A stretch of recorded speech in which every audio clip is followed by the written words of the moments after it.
An elderly man who worked at a coffee shop accepted a proposal from a customer. Weeks later, he was terrified when summoned by his superior for a secret meeting. The doorbell softly chimed as Lionel entered the coffee shop that autumn morning. The aroma of freshly brewed coffee and warm bread filled his senses, bringing a smile to his wrinkled face. His blue eyes, framed by expression lines, scanned the cozy environment as he walked towards the counter. As he positioned himself behind the cash register, his thoughts wandered. 60 years old and still here, serving coffee and smiles. Who would have thought this routine would become my refuge? The morning went by peacefully, with the steady flow of regular customers. Lionel served them with the familiarity of someone who knew not only their usual orders, but also their stories. Then Mrs. Scott, an elderly lady with white hair and a hesitant gait, approached the counter. Her trembling hands held a worn-out purse, and her eyes, behind thick-framed glasses, shone with a mix of confusion and determination. Lionel observed her closely, noticing the slight tremor in her movements as she searched for money in her bag. Suddenly, several coins slipped from her fingers, scattering across the floor with a metallic clink. Mrs. Scott looked down, disheartened, and murmured, "Oh dear, my old hands, they aren't what they used to be, Lionel," she said. Without hesitation, Lionel walked around the counter and knelt beside Mrs. Scott. His knees protested with a soft crack, but he ignored the discomfort. With patience and kindness, he began gathering the scattered coins. His nimble fingers, calloused from years of work, moved skillfully across the wooden floor.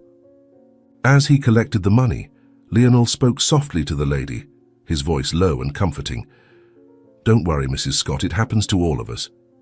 Do you remember when I dropped that tray full of cups last month? I thought Mr. Wilson was going to fire me on the spot," he replied. Mrs. Scott chuckled softly, the sound of her laughter blending with the clinking of the coins that Lionel placed back into her hand.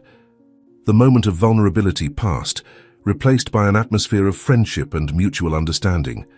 Lionel stood up, offering his arm for Mrs. Scott to lean on. She accepted with a grateful smile, her wrinkles momentarily softened. As he guided her back to the counter, Lionel noticed a man watching the scene with interest. The stranger sat at a nearby table, his hands wrapped around an untouched cup of coffee. His eyes, sharp and calculating, followed Lionel's every movement. For a brief moment their gazes met, and Lionel felt an inexplicable chill run down his spine. "Who is this man, and why is he watching me so closely?" he thought, while assisting the customer. After ensuring Mrs. Scott was comfortably seated with her tea and a blueberry muffin, Lionel returned to his spot behind the counter. He tried to focus on his tasks, but he couldn't shake the feeling of being watched. The mysterious man remained in his seat, his coffee growing cold and forgotten. Finally, as if having made a decision, the stranger stood up and walked towards the counter. Lionel felt his heart race, a mix of curiosity and apprehension stirring inside him. The man, who appeared to be about 50 years old, wore a well-tailored suit and carried a leather briefcase. His deep brown eyes locked onto Lionel with a disconcerting intensity. When he spoke, his voice was soft, almost hypnotic. "Good morning. Your name is Lionel, isn't it? I'm Mr. Parker. I'd like to make a proposal that could change many lives. Do you have a moment to speak in private?" Lionel felt a lump form in his throat as he watched Mr. Parker, the man's words echoing in his mind. Glancing quickly at the wall clock, he realized his break was coming up. Nodding discreetly, Lionel removed his apron and signaled a co-worker to take his place. "There's a small park just over there. We can talk there," he whispered, guiding Mr. Parker out of the coffee shop. As Lionel walked alongside Mr. Parker, his mind raced with possibilities and concerns. What kind of proposal could change many lives? And why did he choose to talk to me? Am I about to make a mistake? He thought. Once they reached an isolated bench in the park, Lionel and Mr. Parker sat down. The mysterious man opened his leather briefcase, revealing a series of documents and photographs. With nimble fingers, he began to spread the images in front of Lionel. The photographs showed wrinkled faces, tired eyes, all bearing expressions of silent despair. Lionel felt his heart tighten as he recognized some of them as occasional customers from the coffee shop. Noticing Lionel's reaction, Mr. Parker leaned in closer, his voice low and urgent. These people are suffering, Lionel. They need medication they can't afford. Medication that the system refuses to provide. This is where you come in, said Mr. Parker. Lionel's eyebrows furrowed in confusion and concern. He looked around, making sure no one was close enough to overhear their conversation. Turning back to Mr. Parker, he asked, his voice trembling, I don't understand. What exactly are you asking me to do? And why me? Mr. Parker smiled, but it was a smile that didn't reach his calculating eyes. You're trustworthy, Lionel. I saw how you treated that lady in the coffee shop. You want to help people. You're discreet. And most importantly, people trust you. We need you to make deliveries for them, deliveries that will save lives. I can't say it's entirely legal, but it will save these people's lives. Lionel's heart raced, a mix of fear and the desire to help rushing through his veins. He looked again at the photographs, each face telling a story of pain and need. His hands, calloused from years of honest work, trembled slightly as he touched one of the images. It was a photo of Mrs. Scott, her eyes filled with a pain Lionel had never noticed before. Mr. Parker, noticing Lionel's hesitation, continued, his voice now softer, almost fatherly. Think about how many lives you can change, Lionel. Think about the difference you can make. All you need to do is deliver the medicine to them, and everyone will have a dignified life. You know many of these people can't afford fair treatment. If you accept my proposal, we will help as many of them as we can, said Mr. Parker. Lionel closed his eyes, taking a deep breath. When he opened them, there was a new determination in his gaze. What exactly is this man asking me to do? Am I capable of leaving these people without medicine, knowing none of them have access to something so basic? I've always done the right thing, followed the law, but now I wonder if I can still follow the law and ignore these people, he thought. Mr. Parker placed a reassuring hand on Lionel's shoulder, his touch firm and comforting. He began explaining the details of the operation, outlining discrete routes, specific times and codes to identify the deliveries. With every word, Lionel felt as if he were diving deeper into uncharted waters. Yet with every detail revealed, the image of Mrs. Scott and the other faces in the photographs lingered in his mind, fueling his resolve. After what felt like an eternity, Mr. Parker finished his explanation and looked expectantly at Lionel. The silence between them was palpable, broken only by the occasional rustling of leaves. Finally, Lionel spoke, his voice low but steady. I'll do it, but I need to know one thing. What happens if I want to stop? He asked. Mr. Parker smiled again, this time with a glint of satisfaction in his eyes. You're a good man, Lionel. But remember, once you start, there's no turning back. These people's lives will be in your hands. After his shift, Lionel adjusted the collar of his jacket, feeling the unusual weight of the package hidden in his inner pocket. His hands trembled slightly as he checked the address scribbled on a crumpled piece of paper. The neighborhood was modest, with small houses and well-kept gardens. He stopped in front of a red brick house, the paint on the front door peeling slightly. Taking a deep breath, Lionel climbed the porch steps, the creaking of the wood beneath his feet seeming deafening in the quiet afternoon. Before knocking, he hesitated, his mind filled with doubts. Am I really doing this? What if it's a trap? With his heart racing, Lionel finally knocked on the door. The seconds seemed to drag on as he waited, every sound amplified by his anxiety. Finally, the door opened with a creak, revealing a frail woman, her face marked by years of suffering. She looked at Lionel with a mixture of hope and fear. Lionel swallowed hard, remembering Mr. Parker's instructions. In a low, firm voice, he spoke the agreed-upon phrase, "Good afternoon, ma'am, I've brought the medicine for your back pain," he said. The woman's expression changed instantly, a smile of relief lighting up her tired face. "Oh, thank God." "Please come in quickly," she said. Lionel entered the house, his eyes adjusting to the dim light inside. The place was simple yet cozy, with worn furniture and family photographs on the walls. The lady guided him to the living room, her trembling hands resting on a cane for support. Lionel noticed the signs of pain in her movements, feeling a wave of compassion.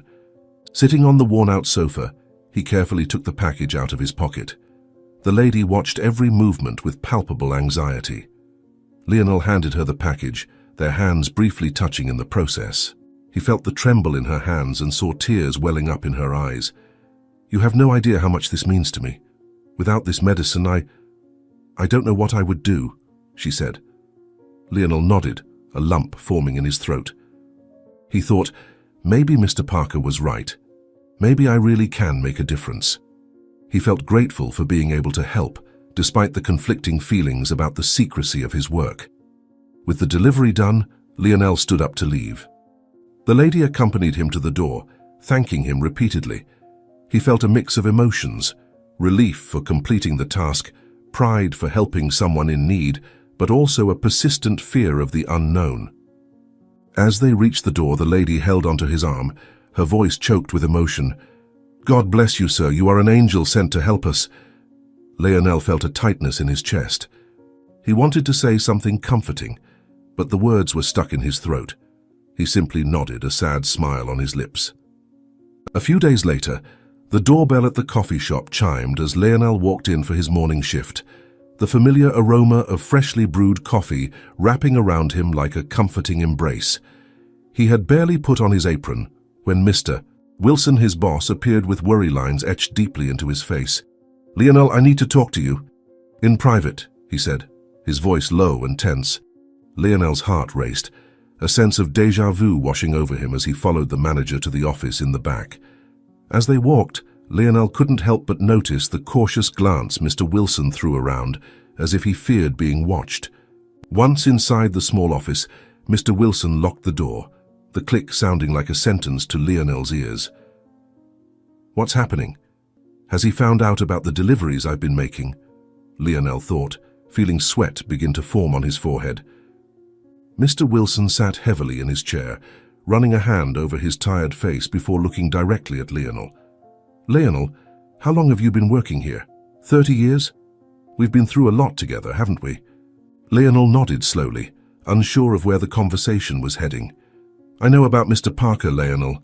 I know about the deliveries you've been making," said Mr. Wilson, his voice now barely a whisper. Lionel felt as if the ground had disappeared beneath his feet. His body tensed, ready to flee or defend himself. But before he could react, Mr. Wilson raised his hand, a gesture of both peace and plea. "I'm not here to judge you or report you, Lionel. In fact, I need your help." Confusion replaced the fear on Lionel's face. "My help? But how? Why?" he stammered, his mind struggling to process the unexpected turn of events. Mr. Wilson leaned forward, his eyes shining with a mix of desperation and hope. "My mother, Lionel, she's very sick. Every bit of income from the cafe, every penny that doesn't go to bills and wages, has been going toward her treatment," he said, pausing to swallow before continuing. "But it's not enough. Her condition has worsened and the doctors, they say there's a new experimental drug. It's our only hope, but it's too expensive, and the health insurance won't cover it," explained the manager, making Lionel feel a wave of empathy, reminding him of the people he had helped with his deliveries, the gratitude on their faces. "When I found out about what you were doing, about the medicine, Lionel, you're my last hope. Do you think you could get this medicine for my mother?" Mr. Wilson asked, his voice thick with emotion.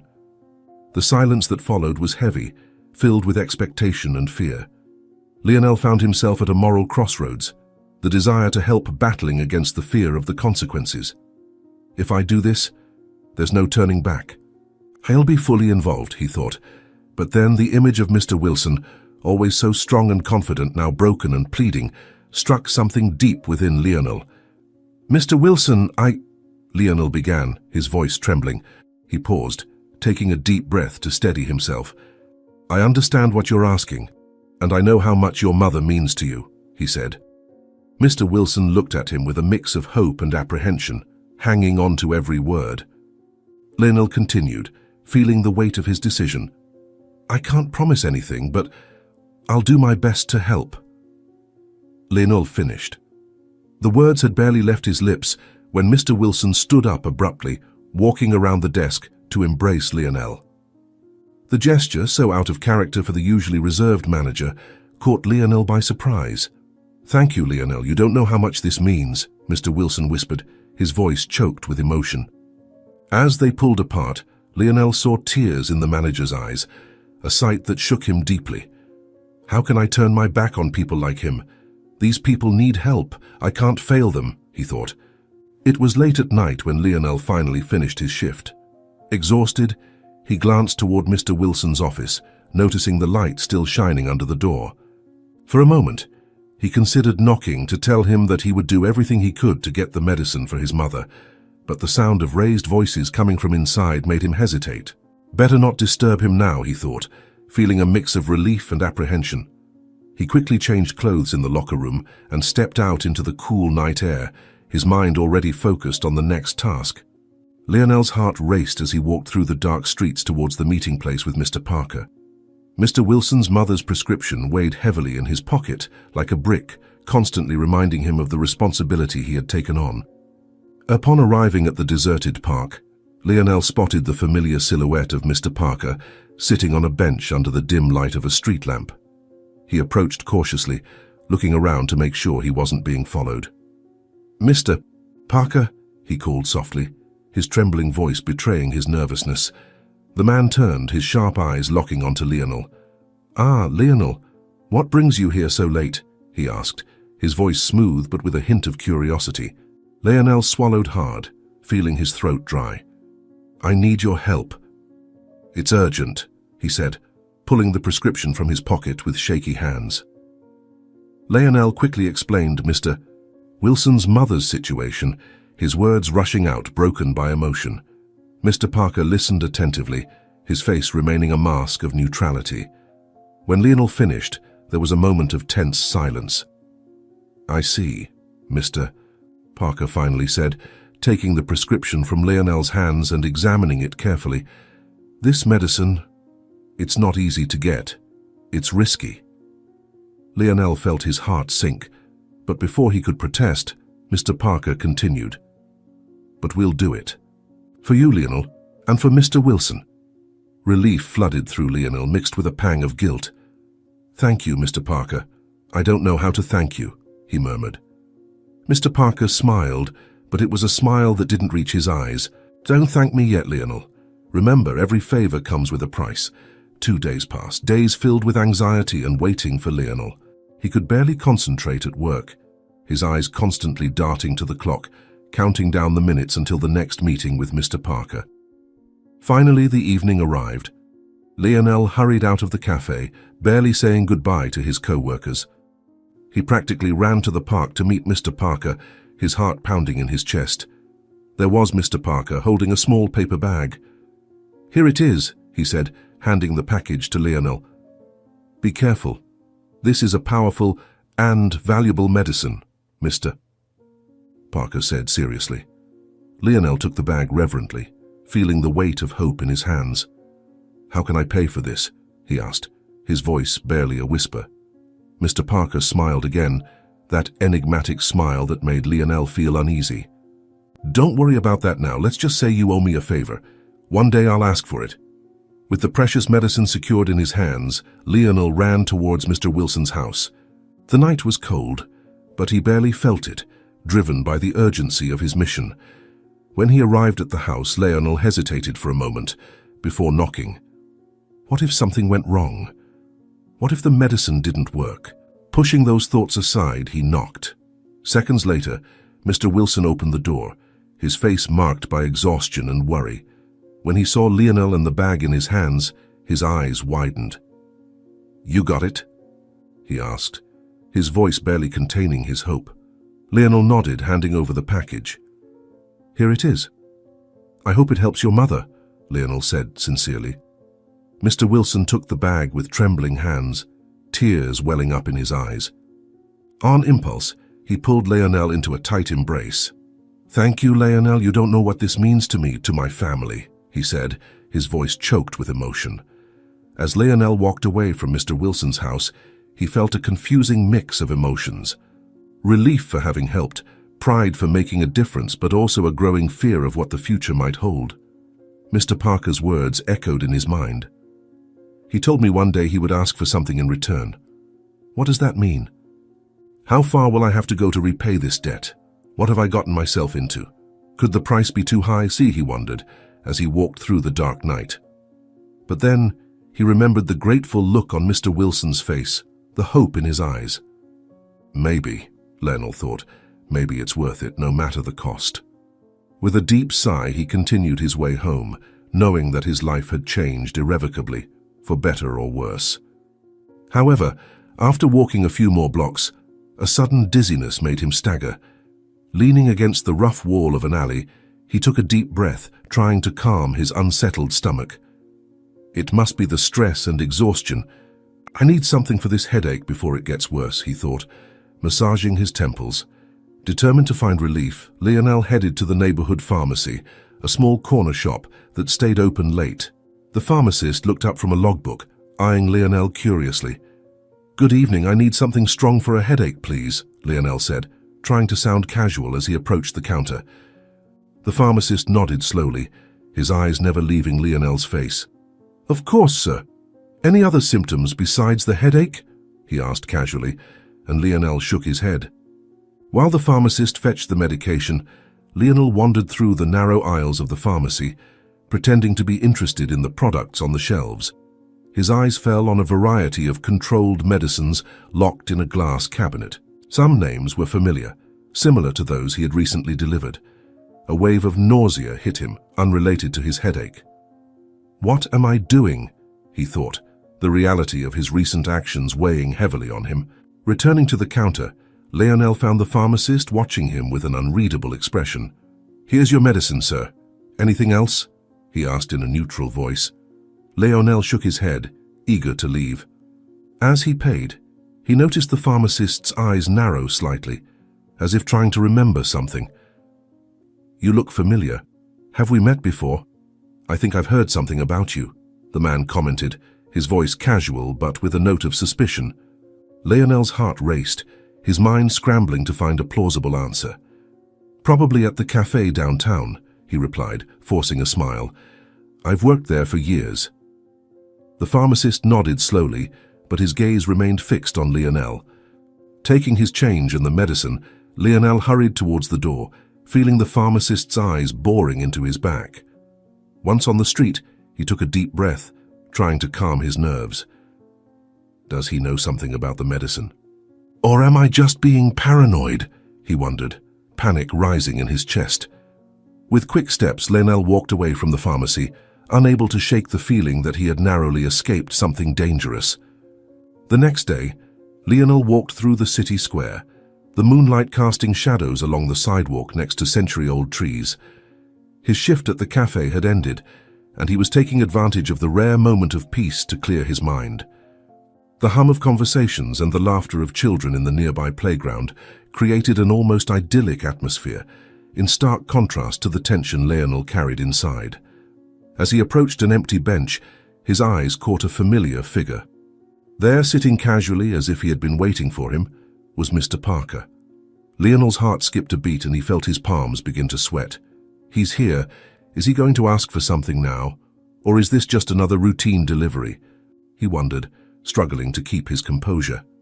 Mr. Parker gave a discreet nod, signaling Lionel to join him. With hesitant steps, Lionel approached, sitting cautiously on the bench, as if it might disappear at any moment. "Beautiful night, isn't it, Lionel?" Mr. Parker remarked, his smooth voice contrasting with the intensity of his gaze. Lionel nodded stiffly, unable to relax. "Mr. Parker continued, his voice now lower and more urgent. "You've been doing an excellent job, Lionel. The people you've been helping, well, you're making more of a difference than you realize." He paused, letting the words hang in the air. Lionel felt a confusing mix of pride and apprehension. "But," he began, sensing there was more to come. Mr. Parker smiled, a smile that didn't reach his eyes. "But we need more. The demand has increased, Lionel. There are more people who need help." Lionel felt the weight of those words hit him like a punch in the stomach. He looked around the square, watching families and elderly people enjoying the evening, all unaware of the tense conversation happening just a few feet away. His mind raced, thinking about the implications of what Mr. Parker was asking. More deliveries meant more risks, more chances of getting caught. The image of the suspicious pharmacist flashed through his mind, making him shudder internally. "Mr. Parker," he began, his voice trembling. I don't know if I can. The risk is, he said. Mr. Parker interrupted him with a gentle gesture. I understand your concern, Lionel, but think about the lives you're saving. Think about everyone you've helped, how they smiled when you handed them those medicines, he said, causing a lump to form in Lionel's throat. The silence between them stretched, broken only by the distant sounds of the square. Lionel felt the weight of the decision on his shoulders, each passing second feeling like an eternity. Mr. Parker watched him closely, his eyes never leaving Lionel's face. Finally he spoke again, his voice now carrying an emotion Lionel couldn't fully decipher. Lionel, you've become a crucial part of this operation. There's no one we trust more to do this. But I understand if it's too much for you. I just ask that you think carefully before making your decision. He stood up slowly, adjusting his impeccable suit. Think about it tonight. Tomorrow, same time, same place, give me your answer. With one last penetrating look, Mr. Parker walked away, disappearing into the crowd of the square. Lionel remained seated, feeling both exhausted and electrified. His mind spun with the possibilities and dangers that Mr. Parker's proposal presented. On one hand, the idea of helping more people, of making an even greater difference, was tempting. On the other hand, the fear of being discovered, of losing everything he had built over decades, paralyzed him. He watched a family pass by, a child laughing as they ran ahead of their parents. What kind of future am I creating with my actions? Am I truly helping, or am I just sinking deeper into something I can't control? Lionel thought, feeling the weight of his decision. With a heavy sigh, Lionel stood up from the bench, his legs trembling slightly. As he walked home, the question echoed in his mind, incessant and disturbing. What should I do? Accept and get even more involved, or step back while I still can? The next morning, Lionel's phone vibrated insistently, waking him from a restless sleep. It was a message from Mr. Wilson. Lionel, the cafe won't be opening today. There's an urgent emergency. My mother's condition has worsened. We're at the city hospital, the message read. Lionel's heart raced as he dressed hurriedly. The first rays of sunlight had barely begun to light the sky when he arrived at the local hospital. The familiar scent of antiseptic and disinfectant filled his nostrils as soon as he crossed the automatic doors. He found Mr. Wilson in the emergency corridor, his face pale and worn. What happened? Lionel asked, placing a comforting hand on his friend's shoulder. Mr. Wilson took a deep breath, his voice trembling as he responded. She had a relapse last night. I waited too long to ask for your help. My mother went too long without the medication. The doctors say if we had started the treatment earlier... Mr. Wilson couldn't finish the sentence, his voice choked with emotion. Lionel felt a wave of concern wash over him. At that moment, a doctor approached them, his face serious and tired. Mr. Wilson, we've managed to stabilize your mother, but she's going to need intensive care. The problem is that we're running out of some essential medications for her treatment, the doctor said. Mr. Wilson looked desperately at Lionel, his eyes pleading for help. Lionel immediately understood what needed to be done. Doctor, how much time do we have? He asked, his mind already calculating what would be necessary. Every hour counts now. If we don't get the medications within the next 24 hours, her chances will decrease significantly, the doctor replied, frowning. Lionel nodded, determination replacing the fear in his eyes. As they spoke with the doctor, Lionel couldn't help but notice the constant movement in the hallway. Nurses rushed back and forth, their voices tense, discussing the shortage of medications and beds. At one point, Lionel clearly heard a heated argument near the door. We can't just deny treatment to these patients, exclaimed a female voice, clearly frustrated. And what do you suggest? We don't have the necessary medications, replied a male voice, equally exasperated. Mr. Wilson noticed Lionel's concerned expression and sighed heavily. It's like this all the time. They do the best they can, but it's not enough, he said quietly. Lionel felt his heart tighten. Mr. Parker's words echoed in his mind. We need more. The demand has increased. Now faced with the harsh reality of the hospital, those words took on a new weight. Saying goodbye to Mr. Wilson and the doctor, Lionel left the hospital with his mind spinning. He walked slowly down the hallway, observing every detail with fresh eyes. He saw the desperation on the faces of families waiting for news, the exhaustion in the eyes of the healthcare workers, and the silent gratitude of the patients receiving treatment. At one point, he passed a crowded waiting room where a middle-aged man was begging a nurse. "Please, my wife needs this medication. We can't wait any longer," he pleaded. The nurse, visibly distressed, could only shake her head, helpless. Lionel felt something break inside him. The decision he had been avoiding suddenly crystallized in his mind. "I can't just stand by. If I can do more, I must do more," he thought, clenching his fists. As he stepped outside the hospital, the cool night air hit Lionel's face like a slap, bringing him back to reality. He stopped for a moment, looking at the illuminated building behind him, feeling the weight of the decision he had just made. He knew that intensifying his deliveries would exponentially increase the risks. Every new delivery was one more chance of getting caught, of losing everything. And then there was the growing debt to Mr. Parker, a looming shadow over his future. But then he remembered the faces he had seen in the hospital, the desperate patients, the anxious families, the overwhelmed healthcare workers. The image of Mr. Wilson's mother, weakly smiling in her hospital bed, solidified his resolve. Lionel pulled out his phone, his fingers trembling slightly as he dialed Mr. Parker's number, praying he would answer even at that late hour. After several agonizing rings, Mr. Parker's rough, irritated voice came through on the other end. Lionel quickly explained the situation, aware that every second was precious. Mr. Parker remained silent for a moment before responding. "Lionel, what you're asking for? It's extremely risky. This medication is closely watched by the authorities." Lionel felt his heart sink, but before he could protest, Mr. Parker continued. "But I'll tell you exactly how to get what you need," he said. The silence that followed Mr. Parker's words was deafening. Lionel's heart began to race, anticipating what would come next. "Mr. Parker's voice returned, now loaded with an intensity Lionel had never heard before. "Lionel, what I'm about to tell you will change everything you think about what we've been doing. The medications we distribute aren't just hard to get. They're stolen. Stolen from a secret warehouse run by a major pharmaceutical company. This company is hiding treatments that could save thousands of lives, waiting for the right moment to maximize their profits. Meanwhile, people like Wilson's mother suffer and die needlessly. What we do isn't just about distributing medicine, Lionel. We're fighting a corrupt system that values money over human life. Every pill we deliver is a small victory against this ruthless machine.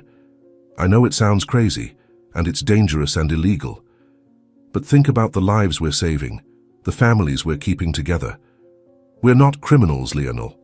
We're the last line of defense for those the system has abandoned." Lionel felt the world spin around him, Mr. Parker's words echoing in his mind. Everything he thought he had been doing, every moral justification he had built for his actions, was being turned upside down. He wanted to protest, to deny it, but part of him knew this explained a lot. The need for secrecy, the risks involved, the desperate gratitude of the people they helped. "Mr. Parker, I don't know if I can do this," he stammered, his voice shaking. But the image of Mr. Wilson, desperate to save his mother, flashed in his mind. "What's the alternative? Let her die when I know I can help?" he thought. Mr. Parker continued, providing detailed instructions on the location of the warehouse, the security codes, and where to find the specific medication that Mr. Wilson's mother needed. Every word seemed to pull Lionel deeper into a world he wasn't sure he could escape from. When the call ended, he stood still, the phone still pressed against his ear, feeling the weight of his decision. With a deep sigh, he prepared to leave. "There's no turning back now. Am I really doing this, crossing this line?" he thought. Without wasting any more time, Lionel approached the hidden warehouse. The building, seemingly abandoned, was on the outskirts of the city, surrounded by vacant lots and decommissioned factories. Every step he took toward the building made his heart race faster. Following Mr.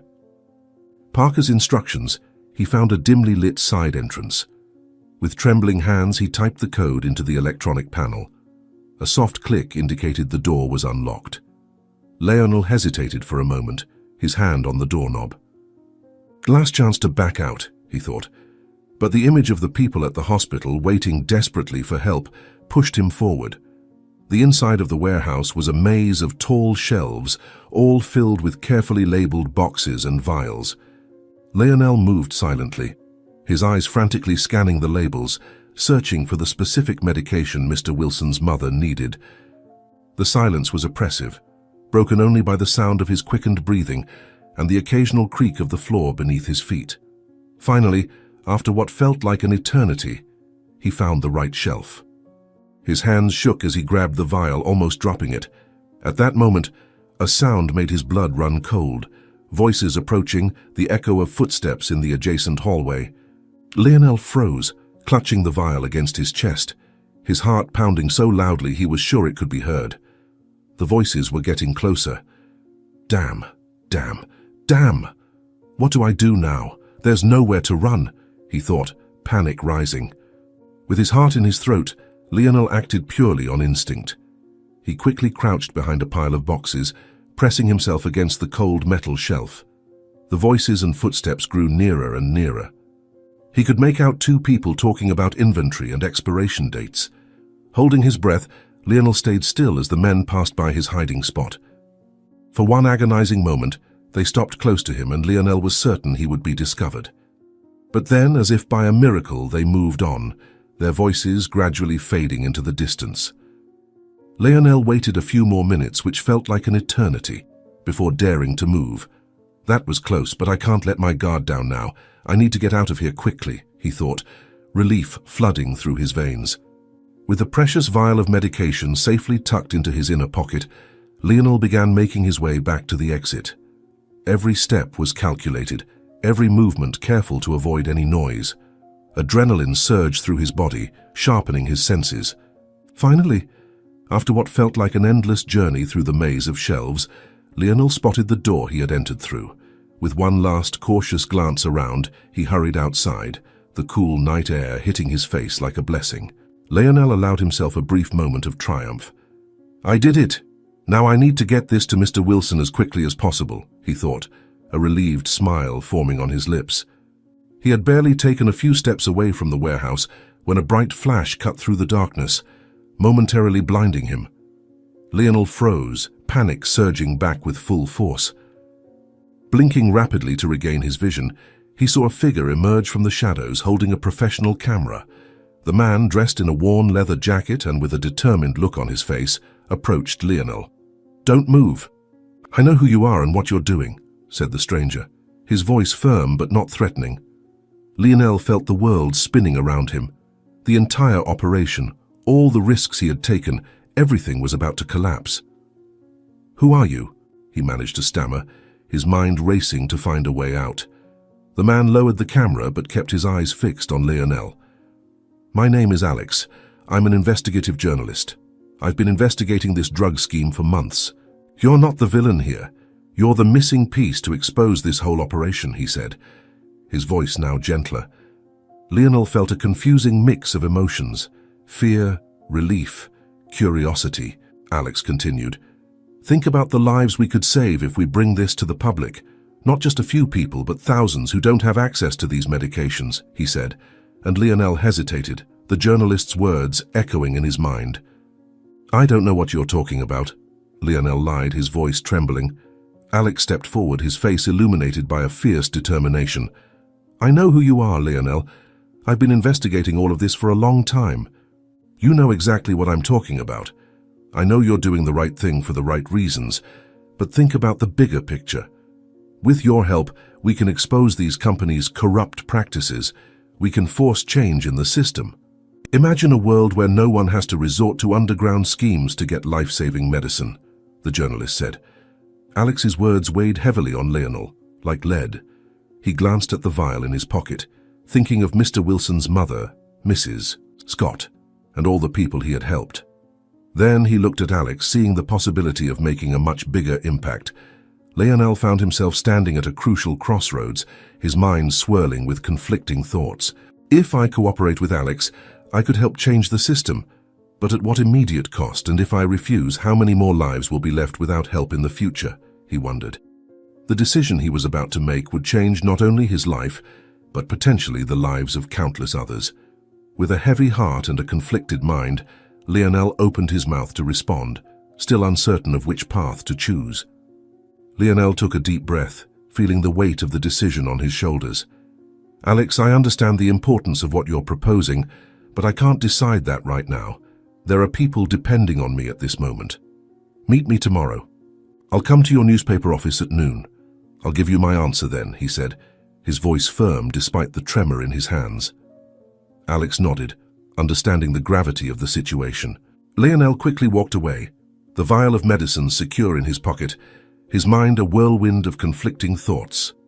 With a heavy heart, Lionel delivered the medication to Mr. Wilson. The gratitude in the manager's eyes was palpable, mixed with a deep sense of relief that almost made Lionel reconsider his decision to meet Alex. Lionel approached Mr. Wilson, who was anxiously waiting at the back of the hospital. His hands trembled as he handed over the package of medicine, the relief evident on Mr. Wilson's face. "Lionel, I don't know how to thank you. You literally saved my mother's life," said Mr. Wilson, his voice thick with emotion. Lionel nodded, feeling a mix of pride and guilt.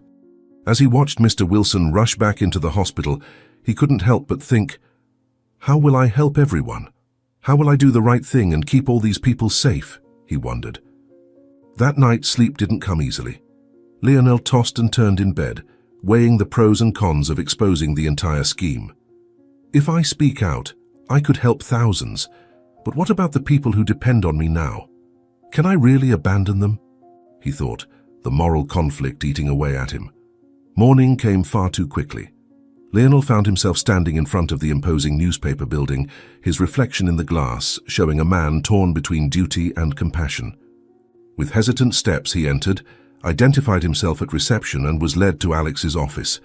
The journalist was waiting for him, his face a mixture of anxiety and hope. "So, Lionel, what's your decision?" Alex asked as soon as the door closed behind them. Lionel looked into the journalist's eyes, seeing the possibility of real change in them. With a deep sigh, he began, "I'll tell everything, Alex. But with one condition. We need to make sure that the people who depend on this system aren't left without help." Alex nodded, a smile of relief spreading across his face. "We'll do this the right way, Lionel. Your story can change everything." The next few hours were a whirlwind of revelations. Lionel shared every detail of his journey, from his first meeting with Mr. Parker to the risky raid on the warehouse. Alex listened intently, taking frantic notes and occasionally interrupting with sharp questions. As the story unfolded, Lionel felt a weight being lifted from his shoulders, replaced by a growing sense of determination. Maybe this is how real change happens, not in the shadows but by bringing the truth to light, he thought. The story exploded like a bomb the morning after it was published. The first hours were a whirlwind of reactions, with Lionel's phone ringing non-stop and notifications flooding his screen. He barely had time to process what was happening as television networks broadcast sensational headlines. "Underground drug scheme exposed. Local hero reveals the truth." Lionel watched, stunned, as his picture appeared on every news channel. "My God, what have I gotten myself into?" he thought, a mix of fear and excitement coursing through his veins. Social media erupted, with ordinary citizens sharing their own stories of struggling to obtain medication, while health activists seized the moment to demand immediate reforms. Lionel watched fascinated as his personal story transformed into a rallying cry for systemic change. "I never imagined my life could have such an impact," he murmured to himself as he read the passionate comments online. The authorities' response was swift. That same afternoon, health agencies issued a statement promising a full and immediate investigation into the allegations made in the report.